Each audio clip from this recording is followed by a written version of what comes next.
What's up, little niggas? So I've been wanting to talk about this for a while. Obviously, I was gonna get right into it when I can, so let's just go ahead and dive on into it. Alright, so first things first. I have not watched this company in a long ass time. The WWE, or the WWE. I had made a few wrestling videos back in the day when I was just a few years in this YouTube shit, you feel me? So I was a huge fan of this company back when it was like up and popping. I liked watching, you know, the decent storylines that it brought to the table. But that was mainly during the Ruthless Aggression era, where, you know, I was brought up and I was actually invested into the company. And that's just my era that I grew up in. And this is actually, of course, before all the PG shit started happening. Because when the PG shit started happening, and I was like, oh hell no! I could not stand a damn minute, not even a second, not even just a little tiny second, to even watch this company no more. I was done with it. They started pushing niggas like John Cena like he was the top dog, like he was the next Hulk Hogan. They started watering down a lot of their content, and every single year it just seems like it just got stale and stale and stale. Now, there's a few exceptions for me when I was tuning in every now and then to see what was going on. Like, for example, I like watching CM Punk, and like we started getting over with the pipe bombs and getting big over the summertime back in what it was like 2011, I think. I also got into the whole Dan Bryan thing, you know, where he was doing the whole yes, yes, yes, yes. I wasn't really on the bandwagon at the time. I was really more just so laughing at it because I thought it was hilarious with what they were doing with his character at the time. So at the time I was just like, hey, this guy's over with the crowd. Maybe we can see where this leads. So basically I would just tune in every now and then to see what the fuss was all about. Until Roman Reigns happened. John Cena 2.0. Mr. Ooh! Ah!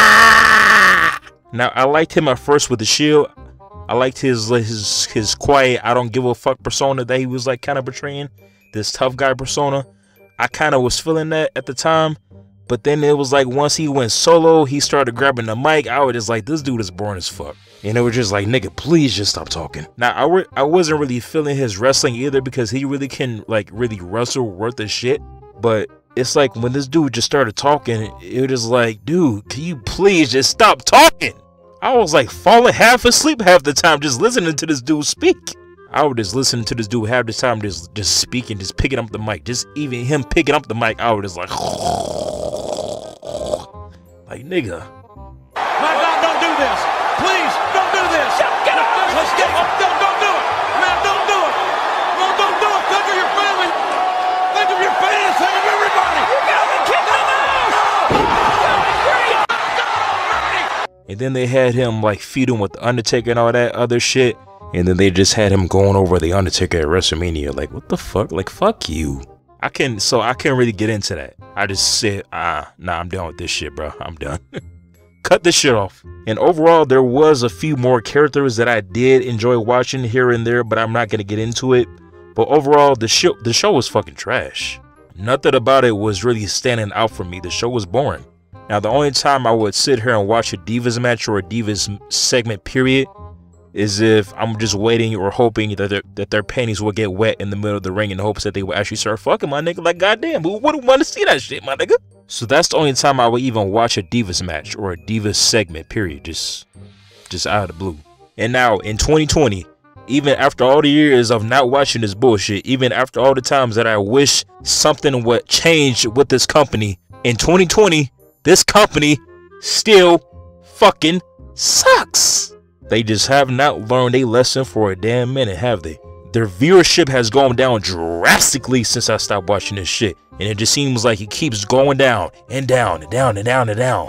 And the last time that I checked, it was like 1.5 million viewers that were actually tuning in to watch this show. But I can't remember off the back of my head, but I could definitely put up the chart as soon as I'm done with this video.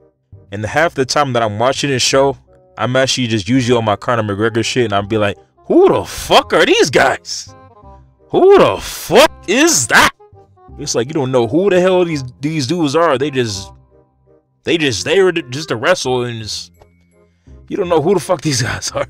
And then there's other times where the WWE will do things to spike up their rating system, like bringing the legends like Stone Cold, The Rock, Shawn Michaels, Hulk Hogan, etc. And Vince McMahon's old stupid self is just like, yeah, we gotta get those viewers back up somehow. We're losing our viewership. Let's bring back in Shawn Michaels. Yeah. Vince McDaddy. I'm Vince McDaddy. And then half of the time you're just sitting there like, oh my God, I do not want to see these old motherfuckers no more, man. Like, don't get me wrong. I love the legends. I love Undertaker. I love Stone Cold. I love Shawn Michaels.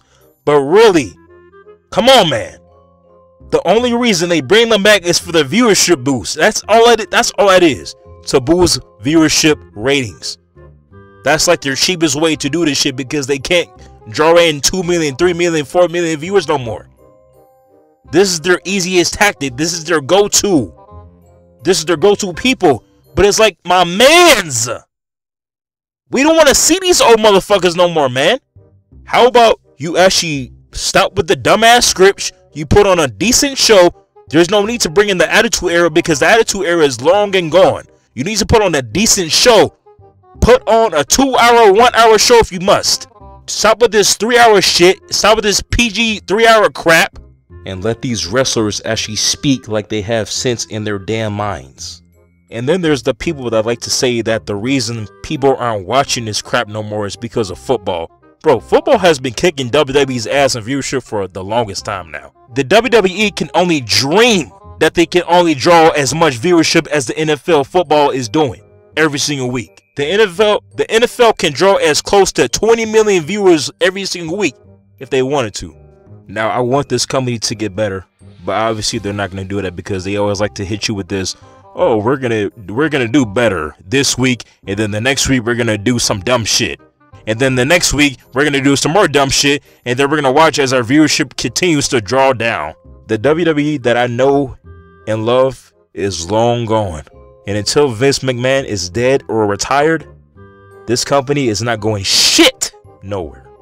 And that's just a fact, little nigga. So with that being said, hit the like button, comment, subscribe, do what you got to do. SBJ, I am out, baby.